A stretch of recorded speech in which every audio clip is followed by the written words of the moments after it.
Hello everyone, welcome back to my channel. সবাই কেমন আছেন? আশা করছি ভালো আছেন। চা লাভাররা কি ভিডিওটি দেখছেন? তাদের জন্য আজকের এই ভিডিওটা।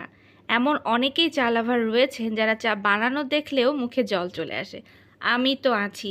তো আজকে লাল চা আর দুধ চার একটি রেসিপি, দোকানে কিভাবে স্পেশালভাবে এই চাগুলো বানানো হয়। প্রথমে প্রত্যেকটা গ্লাসেই 1.5 চামচ থেকে 2 চামচ করে চিনি দেওয়া হয়েছে, আর দুটো হচ্ছে দুধ চা, তাই দুটো গ্লাসে 2 চামচ করে গুঁড়া দুধ, আর বাকিগুলো লাল চা। একটা একটা করে লং আর একটু করে আদাও কিন্তু দিয়ে দিয়েছে লাল চায়ে। আর আমি একটু দুধ চায়ে আদা পছন্দ করি, তাই আমারটাতেও কিন্তু কুচি করে আদা দেওয়া আছে। এবার লিকার দেওয়ার পালা। তো এই পটটার মধ্যেই কিন্তু চা পাতা থাকে শুকনা, তার উপরে গরম জল ঢেলে ঢেলে ঠিক এভাবেই কিন্তু লিকারটা কম বেশি করে দেওয়া হয়। তো দাদা এখন সেটাই করছেন। প্রত্যেকটাতেই তিনি পরিমাণ মতো লিকার দিয়ে দিয়েছেন। তো চা মোটামুটি রেডি।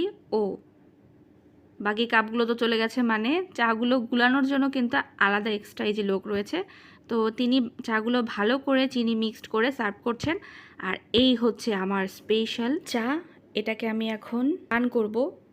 তো পান করার সময় নো ভিডিও, এটা শুধুমাত্র আমার একান্ত সময়। তো ভিডিওটি কেমন লাগলো কমেন্টে জানাবেন। দেখা হচ্ছে নেক্সট ভিডিওতে। Thank you.